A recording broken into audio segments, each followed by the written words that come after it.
ओम साई राम श्रोताओं, आपका दिन मंगलमय हो। साई कथाएं में आपका स्वागत है। आइए आज हम सुनते हैं श्रीमती तरखड़ की कहानी। ये श्रीमती तरखड़ वही महिला है जिनका चर्चा साई सचरित्र के 2-3 अध्याय में आ चुका है। तो आज हम उन प्रसंगों के बारे में चर्चा नहीं करेंगे।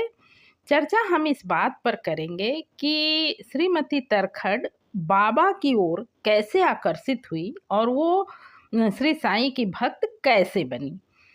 यहाँ इसलिए भी ये जानना जरूरी है कि श्रीमान तरखड़ जो थे वो प्रार्थना समाजी थे, यानी कि मूर्ति पूजा या किसी संत पर वो बहुत अधिक विश्वास नहीं किया करते थे।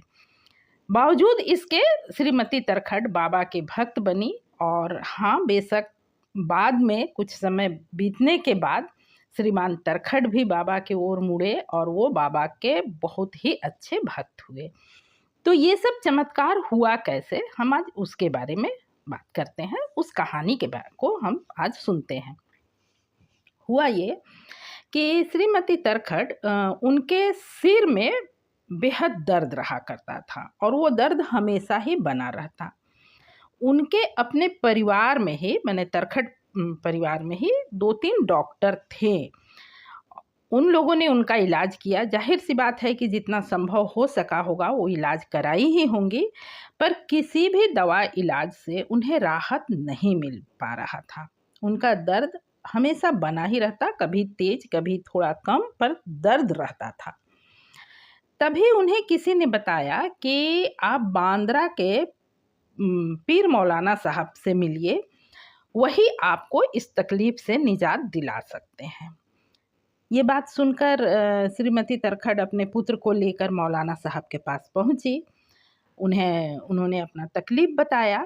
उनकी तकलीफ सुनने के बाद मौलाना साहब बोले कि आपके इस तकलीफ का मेरे पास तो कोई इलाज नहीं है, पर मैं आपको एक पता बताता हूँ। आप अहमदनगर के सिरडी गांव में एक संत रहते हैं, उनके पास जाइए, वही आपको ठीक कर सकते हैं।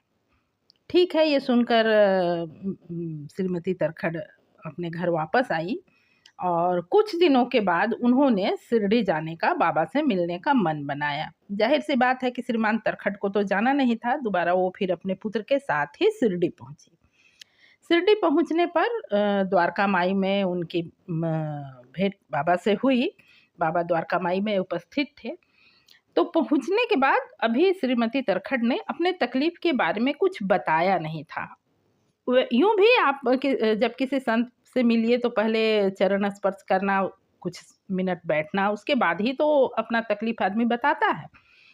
तो वो अभी बस वही क्रम में थी। अभी उन्होंने देखा बाबा को, दर्शन लिए और उनके चरणों पर उन्होंने सर रखा।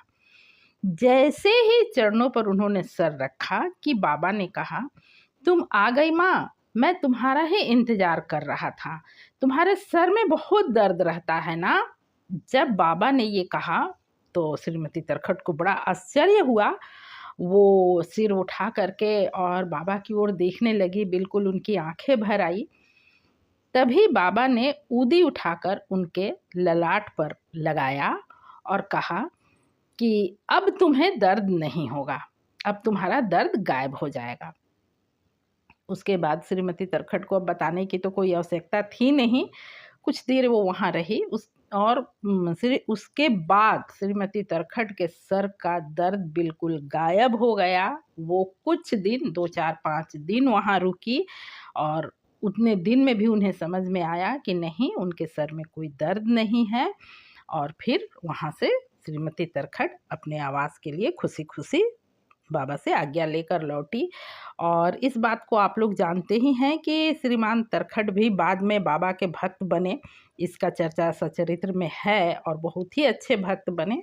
तो इसलिए उस बात को यहाँ दोहराना उचित नहीं है। ये परिवार बाबा का, पूरा ही परिवार बाबा का बहुत ही अच्छा भक्त बना और इनके बारे में बहुत से प्रसंग हैं जिन्हें मैं बाद में फिर धीरे धीरे बताती रहूँगी। आज के लिए बस इतना ही। मिलते हूँ किसी और वीडियो में, तब तक के लिए ओम साई राम। नमस्कार। आपने पूरा वीडियो सुना है, इसके लिए हार्दिक हार्दिक धन्यवाद।